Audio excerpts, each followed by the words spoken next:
ایک شخص کہتا ہے کہ میں ایک گلی سے گزر رہا تھا اور میں نے دیوار پہ کچھ لکھا ہوا دیکھا۔ اس کے نیچے لکھا ہوا تھا کہ براہ کرم اسے ایک دفعہ ضرور پڑھیے گا۔ میں پاس چلا گیا اور میں نے جا کے پڑھا۔ وہاں پر لکھا ہوا تھا کہ میں ایک ضعیف اور بوڑھی خاتون ہوں، مجھے نظر بھی صحیح نہیں آتا اور میرے اس گلی میں 50 روپے گم ہو گئے ہیں۔ اگر آپ کو ملیں تو براہ کرم میرے گھر ضرور پہنچا دیجیے گا۔ اور نیچے اس گھر کا ایڈریس لکھا ہوا تھا۔ وہ آدمی کہتا ہے کہ میں وہ پوسٹ پڑھ کر اس ایڈریس پہ پہنچ گیا جو کہ بالکل پچھلی گلی میں ہی تھا، اور میں نے جا کے دروازہ کھٹکھٹایا تو ایک بہت ہی ضعیف خاتون باہر نکلتی ہیں اور کہتی ہیں کہ جی بیٹا فرمائیے۔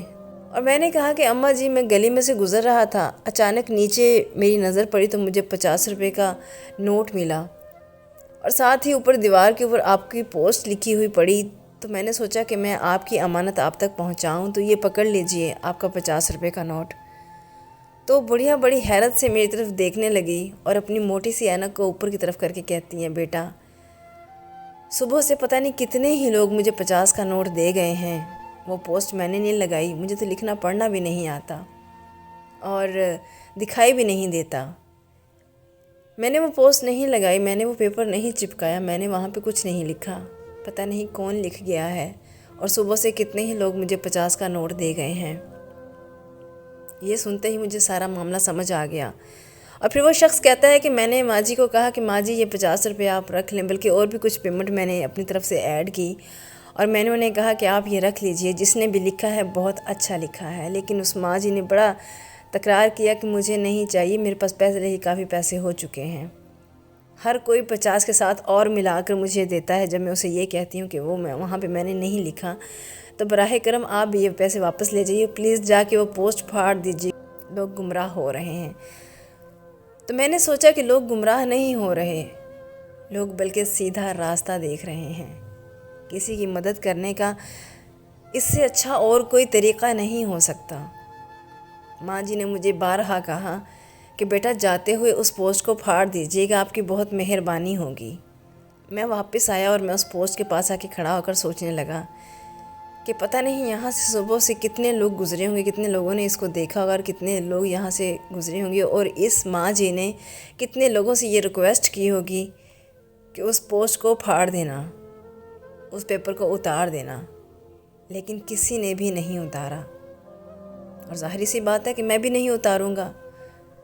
پھر وہ شخص کہتا ہے کہ میں چپ کر کے وہاں سے آگے کی طرف گزر گیا اور یہ سوچنے لگا کہ جس نے بھی یہ عمل کیا ہے اس نے دین اور دنیا دونوں پا لی، اور کتنا خوبصورت یہ ایک دل فریب ایک مدد ہے کسی کی، خاموش مدد جسے کہتے ہیں، یقیناً وہ کوئی فرشتہ ہی ہوگا۔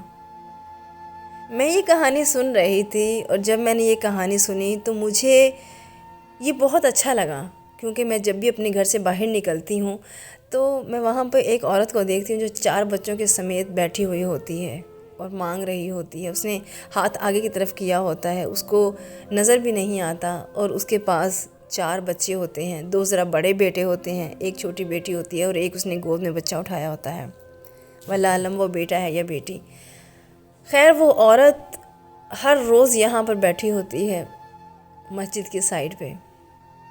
میں نے سوچا کہ میں بھی اس طرح کی ایک کوشش کر کے دیکھوں کہ ہو سکتا ہے اس عورت کے لیے بھی بہت کچھ اس کو مل جائے۔ ہم دوسروں سے سیکھتے ہیں نا، ہم مختلف چیزوں سے سیکھتے ہیں، اور اگر ہم راہ انسانیت کی راہ پہ نکل جاتے ہیں، راہ ہدایت کی راہ پہ نکل جاتے ہیں، تو اللہ سبحانہ و تعالی ہمیں خود بخود راستہ دکھاتا ہے۔ میں نے ایک پوسٹ پرنٹ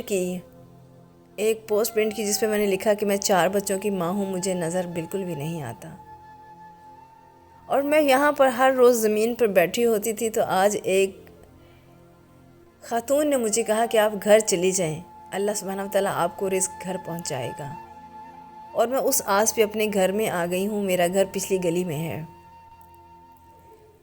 اور جو کوئی اللہ کا بندہ صدقہ اور خیرات دینا چاہے وہ میرے گھر میں مجھے ضرور آ کر دے۔ میں اس عورت کے گھر گئی، اس کو میں نے بتایا کہ اگر آپ کے پاس کوئی ایسا شخص آئے جو آپ کی امداد کرنا چاہیے تو رکھ لیجئے گا۔ کیونکہ یہ عمل بہتر ہے اس سے جو آپ گلی میں بیٹھ کے بچوں کو تکلیف دے کے اور آپ لوگوں سے مانگتی ہیں۔ تو اس عورت نے میں نے کہا میں نے دیوار پہ اس طرح سے ایک پوسٹ لگا دی ہے، لوگ خود آپ کو گھر پیسے دے جائیں گے۔ اب اس عمل کے اگلے دن میں اس کے جب گھر گئی، میں نے اسے پوچھا کہ ماں جی کوئی آیا تھا آپ کو پیسے دینے کے لیے؟ اس ماں جی نے مجھے اپنے پاس بٹھایا، مجھے کہا میری بات سنو۔ میں بیٹھ گئی۔ اس نے کہا یہ بچے میرے نہیں ہیں، میں ایک پروفیشنل بیگر ہوں اور میں 12 پڑھی ہوئی ہوں، لیکن میری بینائی جانے کی وجہ سے میرا شوہر مجھے ان کے پاس چھوڑ گیا ہے، اور ان پیسوں کا مجھے کوئی فائدہ نہیں ہوتا، کیونکہ میں نے یہ پیسے ان لوگوں کو دینے ہوتے ہیں جن لوگوں نے یہ بچے مجھے پرووائڈ کیے ہیں۔ آپ یقین مانیں کہ میرے پاؤں کے تلے سے زمین نکل گئی، اور میں اتنی حیران ہو گئی کہ دنیا کس طرح سے تماشے بناتی ہے، اور میں اتنی حیران ہو گئی کہ دنیا میں کیسے لوگ ہیں، دنیا میں کیسے لوگ ہیں جو کس طرح سے کون سے لبادے اوڑے ہمیں کہاں پہ نظر آتے ہیں۔ مجھے اپنے عمل پہ شرمندگی ہوئی۔ میں واپسی پہ آتے ہوئے اپنی پوسٹ کو اتار کر پھاڑ کر گھر واپس آ گئی، اور میں نے سوچا میں اس پہ ویڈیو بناؤں۔ آپ کو اس سے کیا سمجھ آیا مجھے کمنٹ میں ضرور بتائیے گا، کیونکہ یقین مانیں مجھے اس سے کچھ بھی سمجھ نہیں آیا، اور جو سمجھ آیا وہ میں سمجھنا نہیں چاہتی۔ میں اپنے عمل پہ شرمندہ نہیں ہونا چاہتی کہ کبھی ہم اچھا کرنے کی غرض سے الٹا غلط کر جاتے ہیں۔ ہمیں چاہیے کہ ہم صورتحال کو اچھی طرح سے سمجھیں، جانیں، اور اس کے بعد کوئی قدم اٹھائیں۔ اپنا ڈھیر سارا خیال رکھیے گا، دعاؤں میں مجھے یاد رکھیے گا۔ فی امان اللہ۔